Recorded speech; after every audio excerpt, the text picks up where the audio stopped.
ఎలక్షన్ల సమయంలో మీరు ప్రచారం చేస్తున్న క్రమంలో కొన్ని గ్రామాల నుంచి వెనుదిరిగిపోయిన సందర్భాలు ఉన్నాయి. ఒక్కటే ఒక్క విలేజ్ ఐ రిమెంబర్ దట్. రాళ్ళ జనగాం అనే విలేజ్. నువ్వు రావద్దు, నేను ఓట్లు ఎంపోనాడు ఇంట్లో ఓట్స్ ఓడిపోయింది. పబ్లిక్లో మీరు ఎందుకు ఉండలేరు? మీరు ఎట్లా గెలుస్తారు? అంటే ఇవన్నీ అడ్డు పెట్టుకొని మీరు మళ్ళీ గెలుస్తానని అనుకుంటారా? అయితే ఇవన్నీ అడ్డు పెట్టుకొని కాదు, ఆయన ఇప్పుడు రేవంత్ రెడ్డి ఎంత బదనాం అవుతున్నారు, అయిలే కాదు అంతే బదనాం అవుతున్నారు. ఆయనకున్న కాన్ఫిడెన్స్ అంతా ఏంటంటే నేను డబ్బులు సంపాదిస్తున్నా, డబ్బులు ఖర్చు పెట్టి గెలుస్తాను కాన్ఫిడెన్స్ ఉన్నారు. మొన్న చేసింది అదే, ఇప్పుడు కూడా అదే చేస్తాడు ఆయన. పెళ్ళిళ్ళకి పోతే, లేకపోతే వాళ్ళ కార్యక్రమాలకు పోతే, శుభకార్యాలకు అశుభకార్యాలకు పోతే ఓట్లు పడవు మేడం. ఇష్యూ మీద ఫైట్ చేయాలి కదా. బీర్లా ఎలయ్య మహేందర్ రెడ్డి క్లోజ్ ఫ్రెండ్సా? ఎలయ్య గారు మిమ్మల్ని ఉద్దేశిస్తూ పిచ్చాసుపత్రికి పంపిస్తామన్నట్టుగా అన్నాడు. ఎందుకన్నాడు చెప్పాలా? కాన్స్టిట్యున్సీలోనే అంటే మీతో పాటు ఉద్యమంలో తిరిగిన వాళ్ళు మీ బీఆర్ఎస్ పార్టీలో తిరిగి మీరు కొంత పట్టించుకోలేదు. ఇప్పుడు వాళ్ళు వేరే పార్టీలు మారిరు, అందులో కొంతమంది సస్పెండ్ చేసింది. పట్టించుకోలేదు అంటే అవకాశాలు కొందరికే వస్తాయి, అందరికీ రావన్నమాట వాస్తవం. గుట్ట ప్రతిష్టాత్మకంగా ఉన్నటువంటి గుట్ట మున్సిపల్ చైర్మన్ ఎందుకు పార్టీ మారింది? ఇప్పుడు అత్యంత సాన్నిహితంగా ఉన్నారు. వారికి ఒక భయంతోని పార్టీ మారింది చెప్పాలంటే. యాదగిరిగుట్టకు కొత్తగా ఒక బోర్డు ఏర్పాటు చేసి బోర్డులో కొనిదెల సురేఖను పెట్టింది. మీ ఫీలింగ్ ఏంది? నేను ఇమీడియట్గా ఆ రోజు అట్లాంటి వాళ్ళు మీరు అధికారంలో ఉన్నప్పుడు మరి ఎవిడెన్స్ లేని మీరు ఎట్లా అంటున్నారు? చెప్తారు కదా, ఇప్పుడు వాళ్ళు చెప్తారు కదా, ఎవరో ఒకరు చెప్తారు వాళ్ళని బెదిరించిండు, వీళ్ళని బెదిరించిండు. ఎక్కడైనా అన్నారు కరెక్టెడ్ అయితే మీ హయాంలో మీ సమక్షంలో మీరు దాన్ని బ్రేక్ చేయాలి కదా. మీ సీటు ఆశపడే వాళ్ళు చాలా మంది ఎందుకుండదండి. నన్ను కాదని ఇంకెవరికి ఇస్తారు? నేను కేసీఆర్ ఫ్యామిలీలో ఒక ఫ్యామిలీ మెంబర్ని. నేను విడుదభిక్షమయ్య గౌడ్ ఇప్పుడు అత్యంత ఆప్షన్గా కేటీఆర్ గారికి తిరుగుతున్నారు కదా. తిరగడం చాలా మంది తిరుగుతారు, తిరగడానికి ఏముంది? ప్రత్యక్షంగానా పరోక్షంగానా మీ ఓటమి కారణం భిక్షమయ్య గౌడ్ కూడా అంటారు. వేదికల మీదకి వచ్చినప్పుడు పేరు చెప్తే ఇప్పుడు మాట్లాడలేదు. బాధ కలిగిన ఎందుకు నా పేరు చెప్పారని స్టార్టింగ్ లో అనుకున్నాను. బుడిద భిక్షమయ్య గౌడ్ నమ్మకస్తులు కాదు. మీరు పంచలేదు డబ్బులు? మీరు కూడా పంచలేదు. పోలింగ్ బూత్లకు డబ్బులు ఇస్తాం, మీటింగ్లకు వస్తే ఖర్చులు ఇచ్చాం. ఈ దఫా అధికారంలోకి వస్తే మీరు ఎమ్మెల్యే అయితే మంత్రి అవుతారా? అయితే కేసీఆర్ పాలనలో కేసీఆర్ అధికారంలో ఉన్నప్పుడు లోపాలు జరగలేదు, తప్పిదాలు జరగలేదు? ఇటువంటి జరిగిండొచ్చండి. రేవంత్ రెడ్డి ముఖ్యమంత్రి విమర్శించి స్థాయి సుమిత తెలంగాణ ద్రోహి రైఫిల్ రెడ్డి. నమస్తే, వెల్కమ్ టు కేఆర్ టీవీ. నేను మీ క్రాంతి. ఇవాళ మనతో ఉన్నటువంటి స్పెషల్ గెస్ట్ ఆలేరు మాజీ శాసనసభ్యులు, మాజీ విప్ గొంగిడి సునీత మహేందర్ రెడ్డి గారు ఉన్నారు. ముందుగా వెల్కమ్ చేద్దాం. మేడం నమస్తే. నమస్తే. బాగుండరా? బాగున్నాను క్రాంతి, మీరు ఎట్లున్నారు? బాగున్నా. హ్యాపీ ఉన్నారా మీరు? గుడ్. హ్యాపీ ఉన్నారా? హ్యాపీ ఉన్నాను. అధికారం కోల్పోయినరు, పదవి కోల్పోయినరు, ఎమ్మెల్యేగా లేరు, హ్యాపీ ఎట్లుంటారు? గెలుపోవటంలో సహజం, తప్పదు కదా. ఒకసారి ఓడతాం, ఒకసారి గెలుస్తాం, మళ్ళీ ప్రయత్నం చేస్తూ ఉండాలా. మా కేసీఆర్ అదే నేర్పారు. ఆ గుండె ధైర్యంతో ఉన్నాము. ఎస్, నేను ఓడిపోయిన రోజు కూడా ఎడవలేదు, దుఃఖం కూడా రాలేదు. ఎందుకు అట్లా? న్యాచురల్ అనిపించింది. సరే ఓడతాం, ఏముంది అనిపించింది. పక్కాగా గెలుస్తామన్న షాక్ అయినాను. గెలుస్తా అనుకున్నాను, ఇట్లెట్లా ఓడిపోయినాను, షాక్ అయితే అయినాను. దుఃఖం అయితే రాలే, షాక్ అయినాను. ఇట్లెట్లా జరిగింది అనేది కొంత ఆలోచన చేసుకున్నా. బట్ మెంటలీ ప్రిపేర్ అయిపోయినా. ఓకే, పర్లేదు. అంటే ఓడిపోతా అని ఎక్స్పెక్ట్ చేసిరా? అస్సలు అంటే అస్సలు అనుకోలేదు. గెలుస్తాడు అనుకురా? గెలుస్తా అని ఖచ్చితంగా నేనే గెలుస్తా అని నాకు బాగా నమ్మకం ఉండే, చాలా కాన్ఫిడెన్స్ ఉండే. అందుకే షాక్ అయినా. ఎట్లా ఓడిపోయినా, అది కూడా ఇంత డిఫరెన్స్తో ఓడిపోయినా అని షాక్ అయినాను. 50,000 మెజార్టీ ఇచ్చిరా ఎలయ్యకి? ఏమనిపించింది మీకు? ఓడిపోయినా అంతవరకే ఆలోచించినాను. తర్వాత ఎక్కడ తేడా కొట్టింది, ఎక్కడ దెబ్బ కొట్టింది, ఎందుకు ఇంత డిఫరెన్స్ వచ్చింది అనేది ఆలోచించుకున్నాను. సునీత గారు అహంకారమేనా కారణం ఓటమికి? అంటే నేనైతే అందరితో బాగానే ఉంటాను, మరి నాకు అహంకారం అని ఇప్పటివరకు అయితే ఎవరు అనలేదు. ఓకే, మనం ఎప్పుడన్నా ఎవరికన్నా టైం ఇవ్వకపోతేనో, వాళ్ళ పని కాకపోతేనో అనిపిస్తుందేమో, అహంకారం అని అనిపిస్తుందేమో. నేను ఎప్పుడు అహంకారపూరితంగా ఉండను, అందరితో కలుపుకుంటా. నేను ఒకటి అడగనా? మీ కాన్స్టిట్యున్సీలో ఉంది, అడుగుతా. అడగచ్చా? అడగచ్చు, అడగండి, ఏమి ఇబ్బంది లేదు. మహేందర్ రెడ్డి గారు మీ భర్త, ఆయన ఐడెంటిటీ చేసినట్టు కార్యకర్తలని సునీత చేయదు. Of course. అంటే మహేందర్ రెడ్డి గారికి ఒక మంచి క్వాలిటీ ఉన్నది ఏంటంటే, ఆయన ఒక్కసారి పరిచయం అయితే మళ్ళీ ఎక్కడ ఎప్పుడు కనిపించినా, సంవత్సరం తర్వాత కనిపించినా పేరు పెట్టి పిలుస్తారు. ఆయనకు అదొక మంచి క్వాలిఫికేషన్, అంటే ఆ క్వాలిటీ ఉంది ఆయన దగ్గర, ఆ పవర్ ఉంది, మెమరీ పవర్ ఉంది. నాకు ఒక్కసారి కలిస్తే అంత గుర్తుండదండి, 2 సార్లును. కొందరు అయితే తక్కువ మాట్లాడే వాళ్ళు ఉంటే 3 సార్లు కలిస్తే గుర్తుంటుంది. సరే సార్కు మంచి మెమరీ పవర్ ఉంది, దేవుడిచ్చిన పవర్ అది. ఒక్కసారికే పేరు గుర్తుపెట్టుకుంటారు, నాకు రెండోసారి గుర్తుంటుంది, కొన్నిసార్లు మూడోసారి గుర్తుంటుంది. అది అహంకారం అయితే ఎట్లా అనలేము కదా. అంటే కొన్ని విషయాలలో కొంతమంది మీ నియోజకవర్గ ప్రజలు వచ్చి సమస్య చెప్తున్నప్పుడు కసరించుకున్న దాఖలాలు ఉన్నాయా లేవా? మోస్ట్లీ నేను 99% సమస్యలు పరిష్కారం చేయడం నా బాధ్యత అని పనిచేసినాను. ఎప్పుడన్నా ఒక్కసారి, ఎప్పుడో అది ఎన్నడో మరీ బాగా ఇరిటేట్ చేసే వాళ్ళు వచ్చినప్పుడు కాదు బాబు వెళ్ళిపోమని చెప్పి గట్టిగా చెప్పిన సందర్భాలు లేవని చెప్పను, ఉన్నాయి, 1-2% ఉంటాయి, 2% ఉంటాయి. అంటే రాజకీయాల్లో ఉన్నప్పుడు నాయకులు ఖచ్చితంగా ఓర్పు ఉండాలి కదా, ఉండాలి. ఉప్పు కారం తింటున్నప్పుడు అప్పుడో ఎప్పుడో ఇరిటేషన్ కూడా వస్తుంది కదా. చెప్తే నేనే ఒప్పుకుంటున్నాను, 100లో 1-2 ఎప్పుడన్నా నేను ఇరిటేట్ అయిన సందర్భాలు ఉంటాయి, కానీ కావాలని కోపమో లేకపోతే అట్లా నాకేం లేదు, అహంకారం లేదు, ఎదుటి వాళ్ళ మీద నాకు కోపం పెట్టుకోను, శత్రుత్వం పెంచుకోను, అందరితోని కలిసి ఉండాలనే ప్రయత్నమే చేస్తాను, నాన్ కాంట్రవర్సీ ఉండాలని చూసుకుంటాను నేను. అలా మళ్ళా గులాబ్ జెండా ఎగురుతుందా? ఖచ్చితంగా ఎగురుతుంది. ఏ ధీమాతో చెప్తున్నారు మీరు? ప్రజలు మార్పు కోరుకున్నారు, ఆ కోరుకున్న మార్పు జరగలేదు కాబట్టి ఈరోజు ప్రజలు మళ్ళీ కేసీఆర్ రావాలని కోరుకుంటున్నారు. రెండోది ఏంటంటే, ఇప్పుడున్న పరిస్థితులు చూసుకుంటే, మా ఆలేరు నియోజకవర్గం పరిస్థితి చూసుకుంటే కూడా, మేమున్న 10 ఏళ్ల కాలంలో అసలు రోజు కష్టపడి పనిచేసినాం, ప్రజలకు అందుబాటులో ఉన్నాం, ఏది ఎక్కడ ఏ ఊర్లో ఏది కావాలంటే అది తప్పకుండా మంజూరు చేయించడానికి, ఆ పని జరగడానికి ప్రయత్నం చేసినాం. సంక్షేమ పథకాలు అందుబాటులోకి తీసుకురావడం కావచ్చు, అభివృద్ధి కార్యక్రమాలు కావచ్చు, ఏదైనా సరే కాంప్రమైజ్ కాకుండా పనిచేసినాం. పైగా ఇద్దరం కలిసి పనిచేస్తాం. ఇప్పుడు సపోజ్ ఒకరోజు 10 కార్యక్రమాలు అటెండ్ అవ్వాలి, పెళ్ళిళ్ళు ఉంటాయి, పెళ్ళిళ్ళు ఉన్నప్పుడు మ్యాక్సిమం అటెండ్ అవ్వడానికి నేను చూస్తాను. ఎప్పుడన్నా కొన్ని పెళ్ళిళ్ళు ఎట్లా ఉంటాయంటే అవుట్ ఆఫ్ కాన్స్టిట్యున్సీ, వేరే జిల్లాలో ఉండడం, హైదరాబాద్లో ఉండడం, అట్లా ఉన్నప్పుడు మహేందర్ రెడ్డి గారు 2-3 వారు అటెండ్ అవుతారు, మిగతా నేను అటెండ్ అవుతుంటాను. సో అట్లా వర్క్ షేర్ చేసుకుంటాం, ప్రైవేట్ వర్క్స్ ఏమైనా ఉంటే షేర్ చేసుకుంటాం. అదర్వైజ్ కాన్స్టిట్యున్సీలో ఎప్పటికీ ఉంటాము. ఇప్పుడున్న పరిస్థితి చూస్తూ ఉంటే ఇప్పుడు కూడా వెళ్తాం మేము, మాజీ అయినా ఇప్పటికీ వెళ్తాను, ఇప్పటికీ పిలుస్తూనే ఉంటారు. ఒక్కొక్క రోజు 13 పెళ్ళిళ్ళు 14 పెళ్ళిళ్ళు అటెండ్ అయిన సందర్భాలు కూడా ఉన్నాయి. కాకపోతే ఏంటంటే వెళ్ళి గంట సేపు కూర్చోవడము, పావు గంట కూర్చోవడం అనేది ఉండదు. వెళ్తామా, పెళ్ళికి వెళ్తామా, డైరెక్ట్గా వేది మీదకి పోతాం, అక్షింతలు వేస్తాం. అంటే పెళ్ళిళ్ళకి పోతే ఓట్లు పడతాయా? అట్లా అనట్లేదు నేను, కలుస్తారు, మన వాళ్ళంతా కలుస్తారు, ఆ విషింగ్ రిసీవింగ్ అదంతా కూడా మనకు మంచిగా అనిపిస్తుంది. రెండోది వాళ్ళ బాధలు కష్టసుఖాలు ఏమన్నా అంటే ఇప్పుడున్న ఎమ్మెల్యే గారు పెద్దగా రెస్పాన్స్ ఇవ్వట్లేదు. పబ్లిక్ లో ఉంటున్నాడు, సైకిల్ కూడా తిరుగుతున్నాడు. షో చేయమంటే అందరు చేస్తారు, షో అంటారా 100% షోనే. పబ్లిక్ లో తిరగడం వీడియోస్ వచ్చినాయి. ఆయన ఒక ఊరు నుంచి ఒక ఊరికి వెళ్ళేటప్పుడు ఊరు దాటేంత వరకు సైకిల్ మీద ఉంటారు, ఊరు దాటిన తర్వాత కార్లో ఉంటారు, మళ్ళీ ఆ ఊరు ఎంటర్ అయ్యేటప్పుడు మళ్ళీ సైకిల్ ఎక్కుతారు. ఆ షో మంచి చాలా చేస్తుంది. మార్నింగ్ వాక్ కూడా చేస్తారు, ఆయన మార్నింగ్ వాక్ కూడా చేస్తారు. నేనే చెప్తున్నా, మార్నింగ్ వాక్ చేస్తారు. కానీ ఆ ఊర్లో పోతే సమస్యలు పరిష్కారమే లేదు. ఏమన్నా ఉంటే ఇందిరమ్మ ఇల్లు తప్ప ఇంకో పనే చేయట్లేదు, ఇందిరమ్మ ఇల్లు తప్ప ఇంకోటి చేయట్లేదు. అదే ఇందిరమ్మ ఇల్లు తప్ప, నేను అది చేస్తున్నాడని చెప్తున్నాను.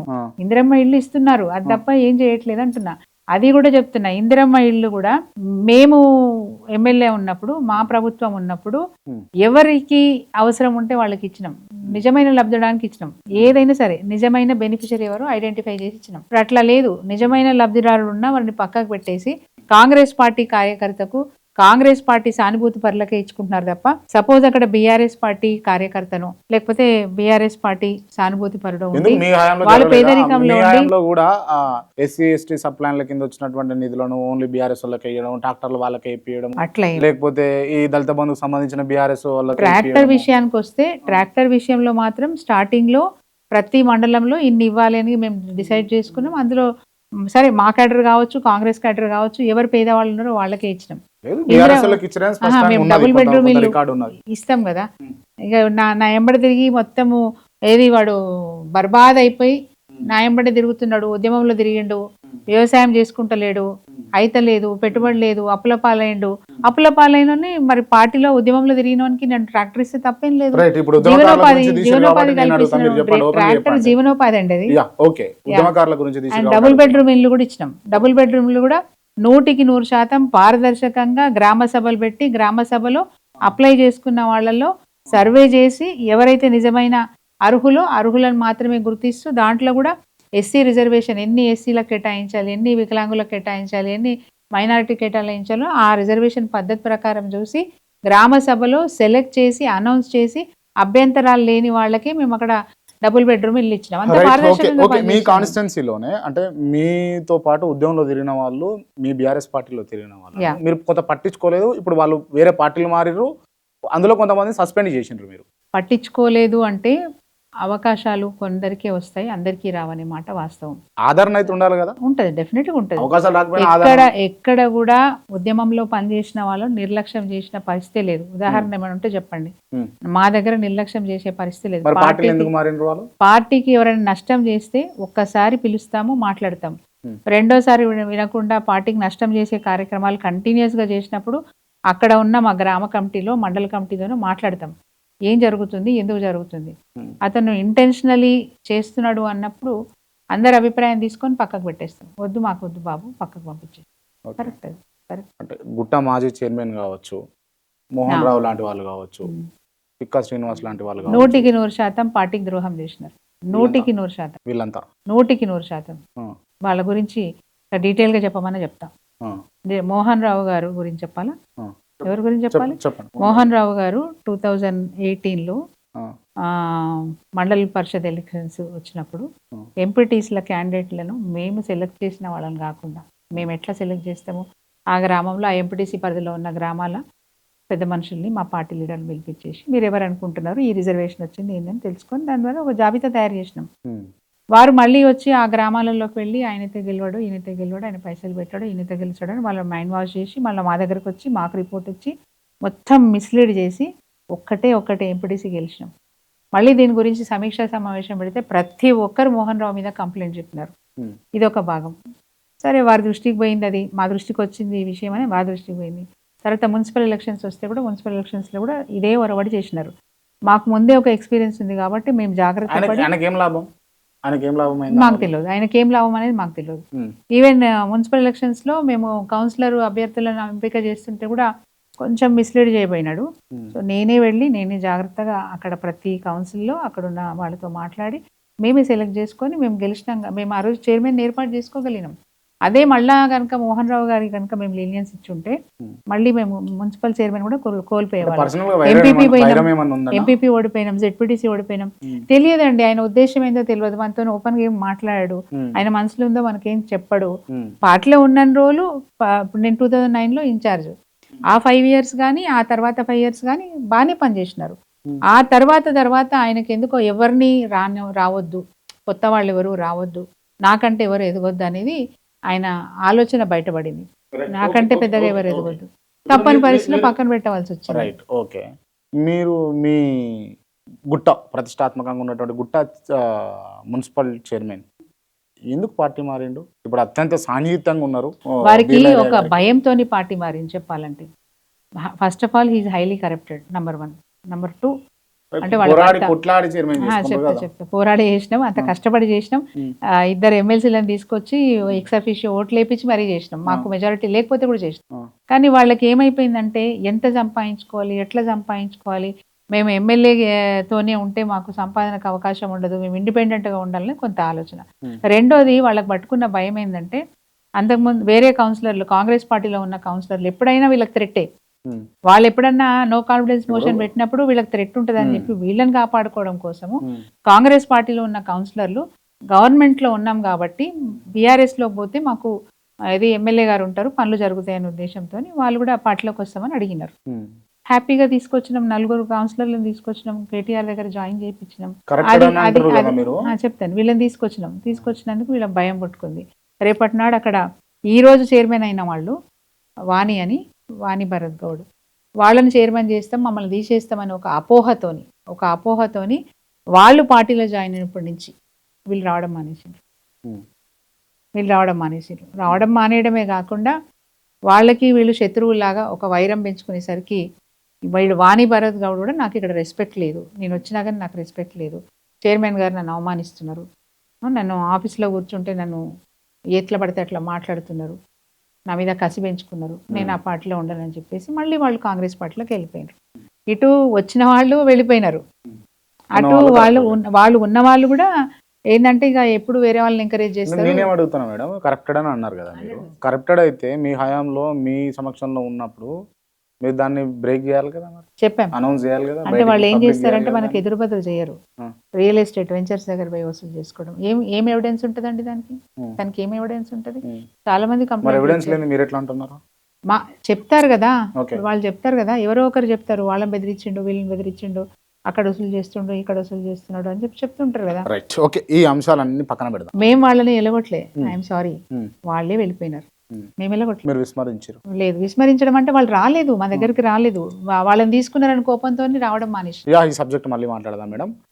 మీరు ఇందాక గెలుస్తాము అని అన్నారు కదా, ఇప్పుడు ఆల్రెడీ బూడిద భిక్షమయ్య గౌడ్ గారి వర్గం స్టార్ట్ అయిపోయింది కదా బీఆర్ఎస్ నుంచి ఆలేరులో.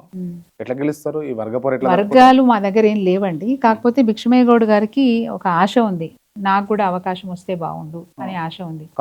ముఖ్యంగా మా పార్టీ క్యాడర్ కూడా ఆయన 1-2 సార్లు అడిగినారు, ఏం ఆలోచిస్తున్నారు సార్, మరి ఎట్లా సార్ అంటే, డీలిమిటేషన్ అవుతుంది, నాకు ఇంకో నియోజకవర్గం పెరుగుతుంది కాబట్టి నాకు అవకాశం వస్తుందని వారు చెప్పుకుంటున్నారు. రాకపోతే ఏంటిది డిలిమిటేషన్ కాకపోతే అది ఆయన ఇష్టం, నాకేం సంబంధం. ఆశపడే వాళ్ళు చాలా మంది ఎందుకుండదండి, నన్ను కాదని ఇంకెవరికి ఇస్తారు? నేను కేసీఆర్ ఫ్యామిలీలో ఒక ఫ్యామిలీ మెంబర్. భిక్షమయ్య గౌడ్ ఇప్పుడు అత్యంత ఆప్తునిగా కేటీఆర్ గారికి తిరుగుతున్నారు కదా. తిరగడం చాలా మంది తిరుగుతారు, తిరగడానికి ఏముంది, తిరిగే తప్పేం లేదు కదా, తిరిగితే తప్పేం లేదు కదా. ఆశ ఉంటది, వాళ్ళ చుట్టూ తిరుగుతా ఉంటే నాకు ఎప్పుడో ఒకప్పుడు నాకు ఎక్కడో దగ్గర అవకాశం ఇస్తారని ఆశ ఉంటది, ఆశతో తిరుగుతారు, దానికి ఏం చేస్తాం, తిరగొద్దని చెప్తామా? మీరు ప్రతిపక్షంలో ఉన్నారు అండ్ ఆఫ్ కోర్స్ ఓడిపోయినరు, పబ్లిక్ లో మీరు ఎందుకు ఉండలేరు, మీరు ఎట్లా గెలుస్తారు? నేను 100% పబ్లిక్ లోనే ఉంటుంది మేడం. పెళ్లిళ్ళకి పోతే లేకపోతే వాళ్ళ కార్యక్రమాలకు పోతే, శుభకార్యాలకు అశుభకార్యాలకు పోతే ఓట్లు పడవు మేడం, ఇష్యూ మీద ఫైట్ చేయాలి కదా. మీరు నమ్మరు, ఇప్పటికీ కూడా నా కాన్స్టిట్యున్సీలో ఎవరైనా సరే రాత్రి 11 గంటలకు ఫోన్ చేసినా 2 గంటలకు ఫోన్ చేసినా నేను ఫోన్ ఎత్తుతా, నాకు ఆ పేరుంది, మీరు తెలుసుకోండి. 2014 నుంచి నేను ఎమ్మెల్యే అయినప్పటి నుంచి ఈ రోజు వరకు కూడా అర్ధరాత్రి ఫోన్ చేసినా నేను ఫోన్ ఎత్తుతాను. ఏ సమస్య ఉందన్నా ఆ సమస్య నేను సాల్వ్ చేస్తాను. మాకు నీళ్ళు వస్తలేవు, ఇప్పుడు కూడా అడుగుతారు, నాకు మా స్ట్రీట్ లైట్ వస్తలేదు, ఇప్పుడు కూడా అడుగుతారు. ఇంకోటి ఏంటంటే హాస్పిటలైజ్డ్ అడుగుతున్నారు, హెల్త్ బాగాలేదు మేడం, మా వాళ్ళకి బాగాలేదు, హాస్పిటల్కి వెళ్ళాలి, ఏ హాస్పిటల్కి వెళ్ళాలి కొంచెం చెప్పండి. హాస్పిటల్కి వెళ్ళిన తర్వాత అక్కడ కొంచెం డిస్కౌంట్ ఇవ్వమని చెప్పండి, బిల్ డిస్కౌంట్ ఇవ్వమని చెప్పండి, లేకపోతే మంచి ట్రీట్మెంట్ ఎక్కడ దొరుకుతుందో చెప్పండి, మేము అక్కడికి వెళ్తాము. ఇట్లాంటివి హాస్పిటలైజ్డ్ విషయాలు, హెల్త్ విషయాల్లో చాలా మంది నాకు ఫోన్ చేస్తారు. ఇప్పటికీ నేను సర్వీస్ చేస్తాను, హెల్త్ విషయంలో ఎవరికి ఇబ్బంది ఉందన్నా నేను సర్వీస్ చేస్తాను. టచ్ లో ఉండడం అంటే అదే, వాళ్ళకి ఏదైనా అవసరం ఉంది, పోలీస్ స్టేషన్ లో కేసులు, ఏదైనా ల్యాండ్ ఇష్యూలు, ఏ ఇష్యూస్ ఉన్నా నాకు కాల్ చేస్తారు. నాకు కాల్ చేసే వాళ్ళకి నేను తప్పకుండా హెల్ప్ చేస్తాను. నా మీద మా క్యాడర్ కూడా కొన్ని సందర్భాల్లో కోపం వచ్చేది, నేను ఎమ్మెల్యే ఉన్నప్పుడు. వాళ్ళు ఇంటికి రాగానే నువ్వు పని చేసి పెడతాం మేడం, వాళ్ళు కాంగ్రెస్ వాళ్ళు ఇంటికి ఊర్లోనేమో నేను తిడతారు, ఇక్కడేమో నేను ఇంటికి వచ్చి పని చేయించుకుంటానంటే, సరే నా క్యాడర్కి నా మీద ఆ కోపం ఉండేది, నేను చెప్పేదాన్ని. ఇప్పుడు కాంగ్రెస్ అయినా నా గడప దొక్కి నన్ను అడిగినప్పుడు చేయాల్సిన బాధ్యత నా మీద ఉంటుంది. నువ్వు నా ఇంటికి ఎందుకు వచ్చినావు, నేను అనలేనబ్బా, నేను అనలేను. కాకపోతే వాళ్ళకి ఏదైతే నేను అందిస్తున్నానో అది నీ ద్వారా అందిస్తాను, అప్సెట్ కాకు. అట్లా నా క్యాడర్ని సముదాయించుకుంటూ పనిచేసినాను. నేను ఈ పార్టీ ఆ పార్టీ, ఈ ఊరు ఆ ఊరు అని ఎప్పుడు చూడలేదు. ఎవరు ఆపదతో నా ఇంటికి వచ్చినా, ఎవరు అవసరం మీద నా ఇంటికి వచ్చినా, ఎవరు పని మీద నా ఇంటికి వచ్చి నేను పని చేసినాను. కాకపోతే 100 పనులలో అన్ని పనులు అయితే కావు. ఎలక్షన్ల సమయంలో మీరు ప్రచారం చేస్తున్న క్రమంలో కొన్ని గ్రామాల నుంచి వెనుదిరిగిపోయిన సందర్భాలు కూడా ఉన్నాయి. ఒక్కటే ఒక విలేజ్, ఐ రిమెంబర్ దట్, రాళ్ల జనగాం అనే విలేజ్, ఒక్కటే ఒక విలేజ్. ఆ విలేజ్ కి అసలు నేనంటే ప్రాణం అనే అపోహలో నేనున్నా. ఎందుకంటే ఆ విలేజ్ కి వాళ్ళు ఎన్నో ఏళ్ల నుంచి ఎదురు చూస్తున్నారు. రోడ్ వేయించినాను, వాటర్ ఫిల్టర్ పెట్టించినాను, కంప్లీట్ సీసీ రోడ్స్ వేయించిన, అంటే అప్రోచ్ రోడే లేకుండే వాళ్ళకు. అప్రోచ్ రోడ్ వేయించి, సీసీ రోడ్ లేపించి, వాటర్ ఫిల్టర్ పెట్టించి, కమ్యూనిటీ హాల్స్ కట్టించి, గ్రామ పంచాయతీ బిల్డింగ్ ఇచ్చి ఏది అడిగితే అది చేసిన నేను, ఏది అడిగితే అది చేసిన నేను. ఆ ఊర్లో రేషన్ కార్డ్స్ లేవంటే రేషన్ కార్డులు, పెన్షన్లు లేవంటే పెన్షన్లు, ఏదంటే అది చేసి పెట్టినాను. కాబట్టి నాకు ఒక విశ్వాసం ఉండే, ఆ ఊరు నన్ను ఖచ్చితంగా ఆదరిస్తుందని విశ్వాసం ఉండే. ఆ ఊర్లోకి వెళ్ళినప్పుడు నేను షాక్ అయింది ఏంటంటే, ఒక 20 మంది వచ్చేసి, నేను ప్రచార రథం దగ్గరకు వచ్చేసి, నడువు ఇన్ని నుంచి వెళ్ళిపో, నువ్వు రావద్దు, ఎందుకు వచ్చినావు మా ఊర్లోకి, అదేంటంటే నువ్వు రాక 2 సంవత్సరాలు అయింది. అంటే మీరు ఏదో ఒక సందర్భంలో పిలిస్తే వస్తా, ఉట్టిగానే నేను ఊరికి వస్తే మీ పనులలో మీరు ఉంటారు, ఎట్లా రాగలుగుతాను అని అన్నప్పుడు ఆర్గ్యుమెంట్ చేసినారు. నువ్వు రావద్దు, నీ నోట్లో ఏం పో, నడువు నిలిచిపో అని చెప్పి చాలా రూడ్గా మాట్లాడిండు. రూడ్గా మాట్లాడే వరకు నేను కూడా హర్ట్ అయినా. సరే నేను చెప్పినాను, నేను పోటీ చేస్తున్నా, మళ్ళీ ఒకసారి ఆశీర్వదించమని వచ్చినాను, మీరు మరి ఇట్లా మాట్లాడితే నేనేం మాట్లాడలేను కదండి అని నేను గట్టిగానే సీరియస్. మీకు బలం లేదా అక్కడ, అంటే బీఆర్ఎస్ పార్టీ బలం లేదా? That's what I'm telling. ఆ రోజు షాక్ అయినాను, చాలా షాక్ అయినాను. నేను కూడా గట్టిగానే అన్నాను, ఆశీర్వదిస్తే ఆశీర్వదించండి, వెళ్ళిపో అని చెప్పకండి, మీరు వేయకపోతే పర్లేదు, ఊరు వాళ్ళని అడుక్కుంటాను నోట్లేమని, మీరు వెళ్ళిపో అని చెప్పొద్దు, నా ఇష్టం, నేను వస్తాను, నాకు అధికారం, నాకు అవకాశం ఉంది, నేను వచ్చి అడిగే అవకాశం నాకుంది, నేను వస్తాను, మీరెవరు నన్ను రావద్దనడానికి అని నేను గట్టిగానే. వాళ్ళు జర ఆర్గ్యుమెంట్ చేసినారు, సరే మీ ఇష్టం పోండి అని చెప్పి వెళ్ళిపోయాను. 100% ఒక్కటే ఒక విలేజ్ నా కాన్స్టిట్యున్సీలో రాలేజనగాం. రైట్. ఇప్పుడు అంటే మీరు ఆల్రెడీ సిట్టింగ్ ఎమ్మెల్యేగా 2 సార్లు ఉన్నారు, ఓడిపోయినరు, మీ పార్టీ ఓడిపోయింది. ఇప్పుడు మీ పార్టీలో అక్కడ వర్గాలు కల్లూరి రామచంద్రారెడ్డి, ఆయన వర్గం ఏం లేదు, మాతో పాటు పనిచేస్తున్నారు, ఆయన కూడా కష్టపడుతున్నారు, ఆయన కూడా చాలా కోఆపరేటివ్ ఉంటారు, నమ్మకస్తుడు. బుడిద విక్రమయ్య గౌడ్ నమ్మకస్తుడు కాదా? కాదు, ఓపెన్ స్టేట్మెంట్. Open statement. ఆయన ఎమ్మెల్యే ఉన్నప్పుడు నేను నమస్తే పెడితే, మర్యాదకు నమస్తే పెడతాం, అప్పుడు కూడా తలదిప్పుకొని పోయేవాడు. అప్పుడు మీతో ఎలక్షన్ లో కలిసి పనిచేసిండ్రుగా? ఎప్పుడు? మొన్న కలిసి పనిచేయడం అంటే వచ్చిండ్రు, వేదికలు పంచుకున్నారు, వేదిక మీదకి పిలిచేవాళ్ళం, వచ్చేవారు. నేను అవన్నీ చెప్పాను కదా, ఎందుకంటే వేదిక మీద ఉన్నారు. వేదిక మీద ఉన్నప్పుడు మీకు చాలా ఆశ్చర్యపోయే విషయం చెప్తా, ఈ రోజు వరకు నేను బయట మాట్లాడలే, నా క్లోజ్ వాళ్ళ దగ్గరే మాట్లాడినాను. వేదికల మీద, ఒక్క వేదిక మీద కూడా, వేదిక మీద ఉన్న 10 మంది పేర్లు చెప్తారు కానీ నా పేరు చెప్పకపోతుండే. హట్టింగ్ ఉండేనా? బాధ కలిగినా? ఎందుకు నా పేరు చెప్పారని స్టార్టింగ్ లో అనుకున్నాను. తర్వాత మా జిల్లా స్టాఫర్ ఒకరు చెప్పారు, మేడం మీరు గమనిస్తున్నారా, ఇది 5వ మీటింగు, మీ పేరు చెప్తలేరు ఆయన అని అన్నారు. అవునా అన్న, I don't want to take it, because election టైంలో మనం ఎవరికి దూరం కావద్దు అనుకుంటాం. అందరూ అంటే వారు నాకు సహకరించడానికి వచ్చిరని అపోహలనే ఉన్నా నేను, అట్లా సహకరించరని అనుకున్నాను. ఓడిపోయిన తర్వాత ఇక వాళ్ళు వీళ్ళు చెప్తుంటారు, ఆయన చెప్పే మాటలు, ఆయన చేసిన పని, ఆయన చాలా చెప్తారు, ఇక ప్రతి ఒక్కటి ప్రత్యక్షంగా పరోక్షంగా మీ ఓటమి కారణం భిక్షమయ్య గౌడ్. వారైతే వేదికల మీదకి వచ్చినప్పుడు కేసీఆర్ గారి గురించి, బీఆర్ఎస్ పార్టీ గురించి చెప్పేవారు, అంతే తప్ప నా పేరు ఎప్పుడు మాట్లాడలేదు. అది అందరూ పాయింట్అవుట్ చేసినారు, మీరు గమనించిండ్రా అని చెప్పి, అవునా అనుకుంటూ పోయినా తప్ప నేను అవును అని కూడా ఎక్కడ అనలేదు. రైట్. అండ్ ఇంకొకటి, నేను లాస్ట్ టైం కూడా అడిగిన ఇంటర్వ్యూలో, ఇప్పుడు కూడా అడుగుతున్నా, బీర్ల ఎల్లయ్య, మహేందర్ రెడ్డి క్లోజ్ ఫ్రెండ్సా? క్లోజ్ ఫ్రెండ్స్ కాదు, పరిచయస్తులు. ఇప్పుడు నేను ఎంపీపీగా పనిచేసిన, వారు సర్పంచ్ ఉన్నారు, ఎంపీటీసీ ఉన్నారు, నేను సర్పంచ్ ఉన్నాను, మండల పరిషత్లో కలుస్తుంటాం, మాట్లాడుకుంటాం. నేనైతే పర్సనల్గా ఆయనతో మాట్లాడింది ఏం లేదు, అందరితో మాట్లాడినట్టు హాయ్ అంతేవరకే, కానీ నాకు పెద్దగా క్లోజ్నెస్ లేదు. మహేందర్ రెడ్డికి మాత్రం పొలిటికల్గా వారు పరిచయం, మాట్లాడుకుంటారు, ఎక్కడ కలిసినా మాట్లాడుకుంటారు, అన్న ఆయన ఇప్పుడు కూడా మాట్లాడుకోవడం అంటే కలిసే సందర్భాలు తక్కువైపోయినాయి. ఇప్పుడు వారు ఎమ్మెల్యే అయిపోయిన తర్వాత ఇద్దరు ఎదురుపడే సందర్భాలు చాలా తక్కువైపోయినాయి. ఎక్కడో పెళ్లిళ్లలోనో, ఎక్కడో ఏదో ఒక ఈవెంట్స్లోనో కలిసినప్పుడు నమస్తే అన్న అంటే నమస్తే అనుకుంటారు అంత. రీసెంట్ టైమ్స్ లో అనుకుంటా, ఐ థింక్ సో, ఎల్ఏ గారు మిమ్మల్ని ఉద్దేశిస్తూ పిచ్చాసుపత్రికి పంపిస్తాం అన్నట్టుగా అన్నాడు. ఎందుకన్నాడు చెప్పాలా? వారు చేసిన ఒక పెద్ద తప్పిదం, భూదందాల ఎల్ఏ అని నేను స్టేట్మెంట్ ఇచ్చాను. Is it correct? అంటే నాణ్యత లేదని అనిపించింది. నేను కూడా ఆయన ఇంటర్వ్యూ చేసినప్పుడు ఆయన ట్రాన్స్పరెన్సీగా చెప్తున్నాడు, నేను తప్పు ఉంటే నన్ను అరెస్ట్ చేస్తారు, నా మీద ఆరోపణలు వస్తాయి, నా మీద ఇబ్బందులు అవుతాయి. బట్ నేను ఆయన ఎందుకు ఆ మాట అన్నాడో చెప్పదలుచుకున్నాను. నేను కొలన్పాక గ్రామంలో 422 సర్వే నెంబర్, 423 సర్వే నెంబర్, అక్కడ 7 ఎకరాల 27 గుంటల భూమి, వంటల జంగయ్య అనేది అతని భూమి. అది అతను ఏదో డబ్బులు అవసరం ఉండి ఒక మార్వాడి సెట్ దగ్గర మార్టిగేజ్ చేసుకొని డబ్బులు తెచ్చుకున్నాడు.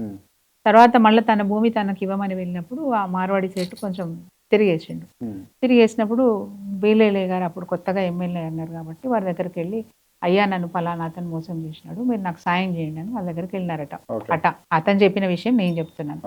అంతకుముందు మా దగ్గర కూడా వస్తే బాబు మేము ల్యాండ్ ఇష్యూస్లో మేము జోక్యం చేసుకోము, ఆ ఊర్లో సర్పంచ్ ఉన్నారు వెళ్ళి వాళ్ళని అడగండి, వాళ్ళు ఏమైనా సాయం చేస్తారేమో చూడండి అని చెప్పి మేము పంపించేసినాం. అది మహేంద్రుడి దగ్గరికి నాకు కూడా కలవలేనా, మహేంద్రుడి తర్వాత చెప్పినారు నా దగ్గర కూడా వచ్చిపోయింది అని అన్నారు. తర్వాత బీలేల దగ్గర పోయి కలిసినప్పుడు బీలేలయ్య గారు మంచిదండి నేను సాయం చేస్తా అన్నాడు అని ఆ మార్వాడి సేట్ను పిలిపిస్తా మాట్లాడతా వివరాలు ఇవ్వని తీసుకున్నారు. ఆ తర్వాత అతనికి ఒక 2-3 నెలలకు అర్థమైంది నేను మోసపోయినాను, అర్థమైంది వంటల జంగయ్య. వారు ఏం చేసారు తర్వాత 7th జనవరి రోజు తీన్మార్ మల్లన్ దగ్గరికి వెళ్ళారు. ఎమ్మెల్సీ అప్పుడు వారు కూడా కాంగ్రెస్ పార్టీలో ఉన్నారు. వారి దగ్గరికి వెళ్ళి అయ్యా నేను మోసపోయినాను, ఎమ్మెల్యే గారి దగ్గరికి నేను ఇట్లా నా భూమి నాకు ఎట్లయినా మాకు ఇప్పించాలని చెప్పి నేను పోయినాను. పోతే వారేమో ఆ భూమి వారే వాళ్ళ బినామీ పేరు మీద రిజిస్ట్రేషన్ చేసేసుకున్నాడు, దాన్ని ప్లాట్లు కొట్టి అమ్మేసిండు అని చెప్పి చెప్పిండు. విచిత్రం ఏంటంటే ఇందులో 17th రోజు రిజిస్ట్రేషన్ అయింది 7 ఎకరాల 27 గుంటలు. 19th రోజు ఎంఆర్ఓ గారు నాలా పర్మిషన్ ఇచ్చారు వితిన్ 2 days. 19th రోజు 19th నాలా permission, 20th 21st 23rd 22nd holiday. ఈ 3 రోజులలో 154 ప్లాట్లు రిజిస్ట్రేషన్ అయినాయి, సేమ్ ల్యాండ్, ఓన్లీ నాలా permission, no DTCP layout. Physical గా గ్రౌండ్ లో ఎక్కడ కూడా ప్లాట్లు కొట్టలేదు.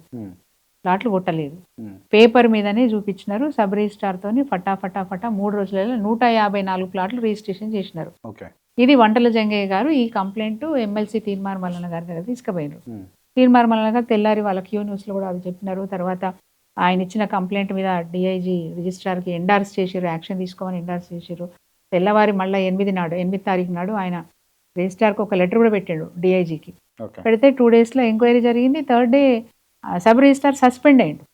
సస్పెండ్ అయిన ఉదంతం ఎందుకు జరిగింది సస్పెన్షన్? తప్పు జరిగింది కాబట్టి డీసీపీ లేఅవుట్ పర్మిషన్ లేకుండా ప్లాట్లు కూడా అమ్మడం అనేది దీని వెనకాల ఐలే ఉన్నారనేది వంటల జంగయ్య చెప్పిన అభియోగం. రైట్, నేను అదే విషయాన్ని చెప్పిన, మీడియాలో చెప్పినాను, ఈ విధంగా మోసం చేస్తున్నాడు, కేటీఆర్ గారి గురించి కేసీఆర్ గారి గురించి నోటికి వచ్చినట్టు మాట్లాడడం పద్ధతి కాదు, నువ్వు చేసే తప్పులు సరిదిద్దుకో, లేకపోతే నీ ఎంబడి పడతాం, మేము నువ్వు తప్పులు చేస్తే నీ ఎంబడి పడతామని చెప్పినాను.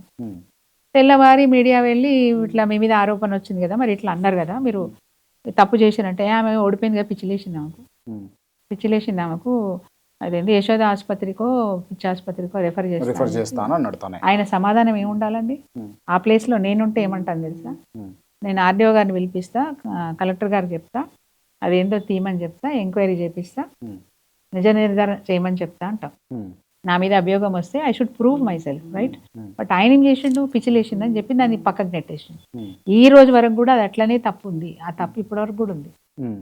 ఇది ఒకటే కాదు, ఇంకా ఎస్టీల భూములు, సీలింగ్ భూములు, అసైన్డ్ భూములు వీళ్ళ బంధువు పేరు మీద రిజిస్ట్రేషన్ అయింది. అసైన్డ్ భూములు సీలింగ్ భూములు కొనకూడదు, అమ్మకూడదు.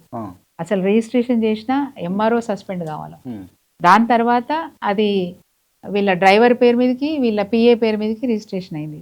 పెద్ద ఎక్కువ ల్యాండ్ ఏం కాదు, 2 ఎకరాల 26 గుంటలు. మళ్ళీ అక్కడి నుంచి వీళ్ళ బంధువుల పేరు మీదకి, వీళ్ళ పిఏ పేరు మీదకి, డ్రైవర్ పేరు మీదకి, దాని తర్వాత వాళ్ళ బంధువు పేరు మీదకి అయిపోయింది. అయితే ఈ విషయం గురించి మాట్లాడితే ఆయన ఏమంటారు అంటే, ఐలయ్య గారు వాళ్ళ వేరే వాళ్ళతో ఆయన మీడియాతో మాట్లాడి చిట్చాట్లు ఏం చెప్తారంటే, అవును భయ్ మా డ్రైవర్లు మా పిఏలు భూములు కొనుక్కోవద్దా బతుకోద్దా? అక్కడ డ్రైవరా పిఏనా బంధువులా కాదు, సీలింగ్ భూములు అసైన్డ్ భూములు అని చెప్తున్నాం మేము. సీలింగ్ భూములు అసైన్డ్ భూములు కూడా రిజిస్ట్రేషన్ అయినాయి అన్నప్పుడు నువ్వేం చర్య తీసుకోవాలా? ఒక ఎమ్మెల్యేగా నీ బాధ్యత ఏంటిది? దాని గురించి కదా మేము చెప్పింది. నువ్వు దాన్ని డైవర్ట్ చేసి ఇంకోటి మాట్లాడతావు. రీసెంట్ గా ఇంకోటి కూడా వచ్చింది మీద 22 కోట్లు ఒక భూమి బినామీ పేరు మీద అమ్ముకున్నావు, ఎఫ్టిఎల్ భూమిని. ఈయన ఇదే పని భూదందా చేస్తాడు. మరి పిచ్చిలేసింది అనకపోతే ఏం చేశాడు? ఆయన బండారం అంతా బయట పడుతుంటే అదే విషయం. అంటే ఇవన్నీ అడ్డు పెట్టుకొని మీరు మళ్ళీ గెలుస్తానని అనుకుంటారా? అయితే ఇవన్నీ అడ్డు పెట్టుకొని కాదు, ఆయన ఇప్పుడు రేవంత్ రెడ్డి ఎంత బదనాం అవుతున్నారు, ఐలయ్య గారు కూడా అంతే బదనాం అవుతున్నారు. ఆయనకున్న కాన్ఫిడెన్స్ అంతా ఏంటంటే, నేను డబ్బులు సంపాదిస్తున్నా, డబ్బులు ఖర్చు పెట్టి గెలుస్తా అనే కాన్ఫిడెన్స్ ఉన్నారు. మొన్న చేసింది అదే, ఇప్పుడు కూడా అదే చేస్తాడు ఆయన. మీరు పంచలేదు డబ్బులు? మీరు కూడా మేము పంచలేదు. పోలింగ్ బూత్లకు డబ్బులు ఇస్తాం, ఎప్పుడైనా ఆనవాయితీ. పోలింగ్ బూత్ లో ఎక్స్పెండిచర్ కోసం డబ్బులు ఇస్తాం, ఇప్పుడు కూడా డబ్బులు ఇస్తాం. పోలింగ్ బూత్ ఎక్స్పెన్సెస్ అయితే ఇవ్వాల్సిందే కదా. అంతవరకు ₹1 కూడా పంచలేదు, పబ్లిక్ పంచలేదు, ఓటర్లకు పంచలేదు.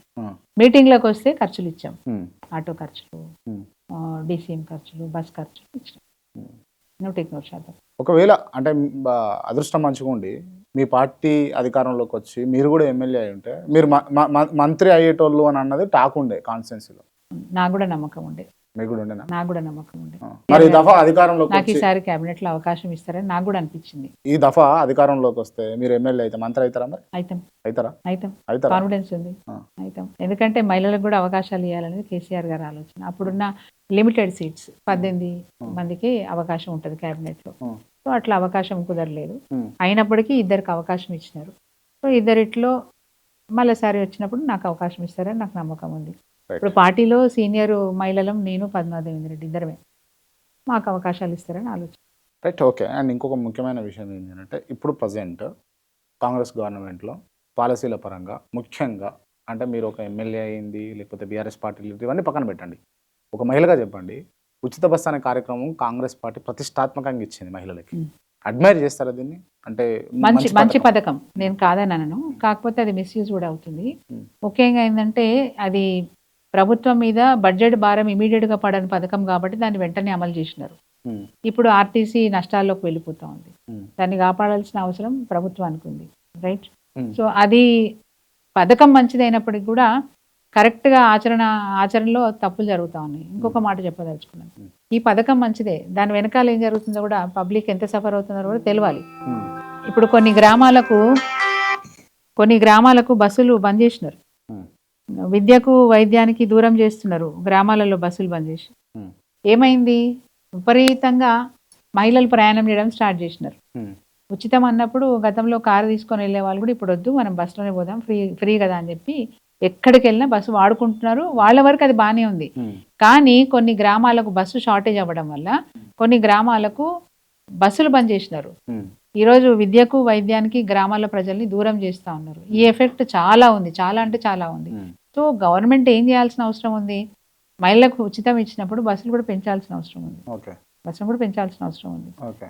ఒక్క ఉచిత బస్సు ఇచ్చి మేము మహిళలకు పెద్దపీట చేసినామని చెప్పుకుంటారు. ఎక్కడ పెద్దపీట వేసినారు చెప్పండి? వాళ్ళకు 2500 ఇస్తా అన్నారు, ఇచ్చినారా? గ్యాస్ 500కి ఇస్తా అన్నారు, అమలు అవుతుందా? ఎంతమందికి ఇచ్చినారు మీరు? మొత్తం రాష్ట్రంలో ఉన్న పేద ఇంటి మహిళలకు అందరికి ఇచ్చినారా? నిరంతర ప్రక్రియ కదా, ఏదైనా కూడా అందరికీ ఇస్తామని చెప్పినారు కదా, అందరికీ ఇస్తామని కూడా ఇచ్చినారా అంటున్నా. సరే, నిరంతర ప్రక్రియ ఇప్పుడు కాకపోతే మళ్ళీ తర్వాత ఇస్తారని అనుకుందాం. బాగా చేసినామని చెప్పుకోవడానికి ఏముంది? వడ్డీ లేని రుణాలు చెప్తారు. వడ్డీ లేని రుణాలు కేసీఆర్ గవర్నమెంట్ ఉన్నప్పుడు 10 లక్షలకి ఇచ్చినాం.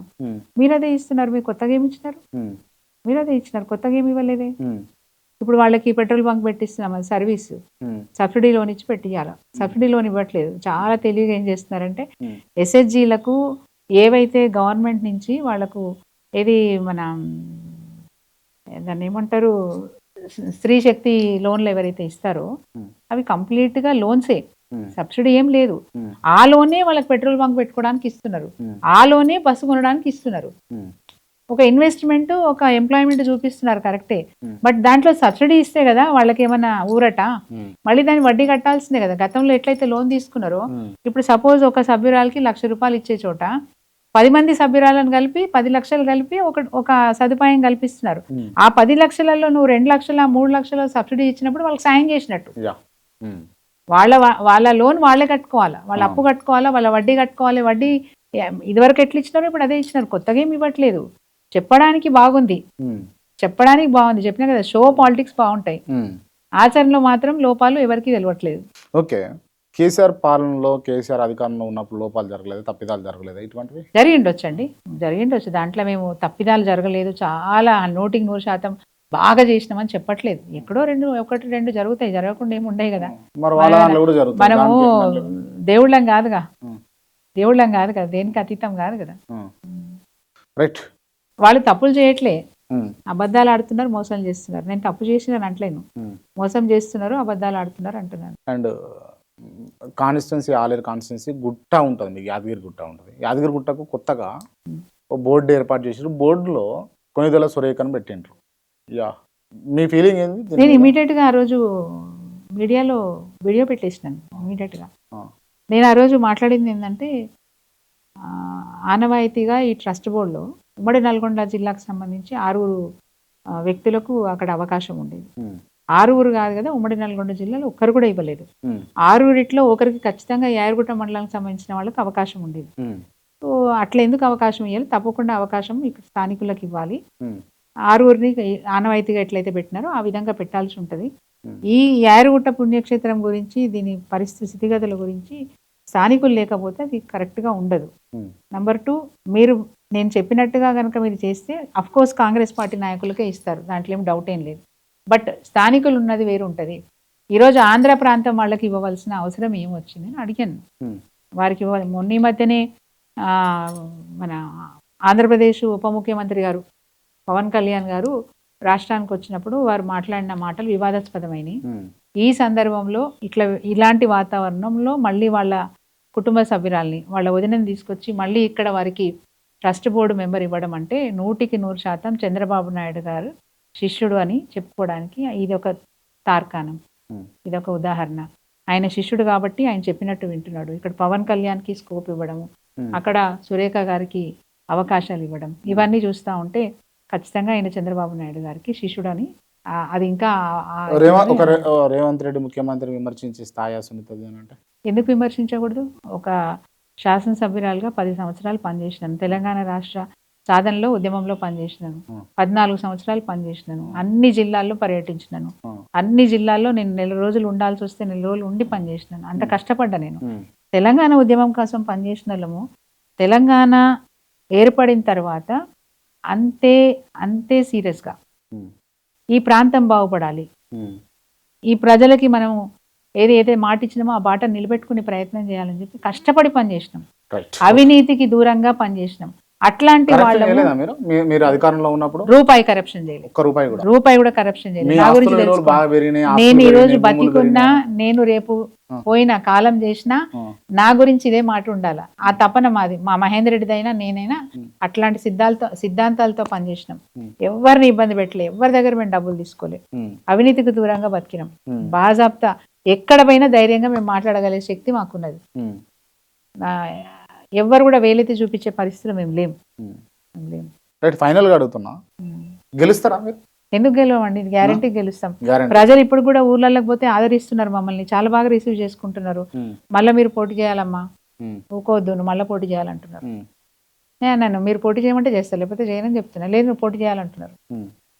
మా మహేందర్ రెడ్డి గారు వెళ్తే కూడా అదే ఆదరణ. Okay, wish you all the best madam. Thank you. మరో ఇంటర్వ్యూతో మళ్ళీ కలుద్దాం. Thank you so much. Right, interview ముగిసే ముందు నేను కొంతమంది పేర్లు చెప్తా, వాళ్ళకి సంబంధించి ఓన్లీ 1 word ఆన్సర్ ఇవ్వాలి మీరు. అంటే మీరు ఏం డిఫైన్ చేస్తారో చెప్పండి. రైట్, ముందుగా తెలంగాణ తొలి ముఖ్యమంత్రి కేసీఆర్, జాతిపిత. తెలంగాణ ప్రస్తుత ముఖ్యమంత్రి రేవంత్ రెడ్డి, తెలంగాణ ద్రోహి రైఫిల్ రెడ్డి. కల్వకుంట్ల కవిత, మా ఆడబడుచు, ఇప్పుడు అపోహలలో వేరే వాళ్ళకి తుపాకీగా మారింది. KTR, sincere, hard worker, dynamic leader. Harish Rao, ground ఉంటారు ఆయన. మహేందర్ రెడ్డి, సిన్సియర్ గా, అవినీతికి దూరంగా, అందరితోని కలుపుకోలుగా ఉండే వ్యక్తి. బీర్లా ఎల్లయ్య, నటిస్తారు. బూడిద భిక్షమయ్య, గతంలో ఆయన మీద చాలా ఆరోపణలు ఉన్నాయి, ఫ్రాడ్ చేసిండని. కల్లూరి రామచంద్రారెడ్డి, ఇప్పుడిప్పుడే రాజకీయాల్లో ఎదగాలని తపంతో పనిచేస్తున్నారు. సీతక్క, నమ్మించి మోసం చేసినారు. కొండా సురేఖ, వారు కూడా చాలా అహంకారం ఎక్కువ వారికి. కోమటిరెడ్డి వెంకటరెడ్డి, ఆయన ఎప్పుడు ఎలా ఉంటారో తెలియదు. కోమటిరెడ్డి రాజగోపాల్ రెడ్డి, ముక్కోపి, Gongidi Sunitha, hard working, sincere, journalist Kranthi, reliable. Okay, thank you madam. Thank you so much.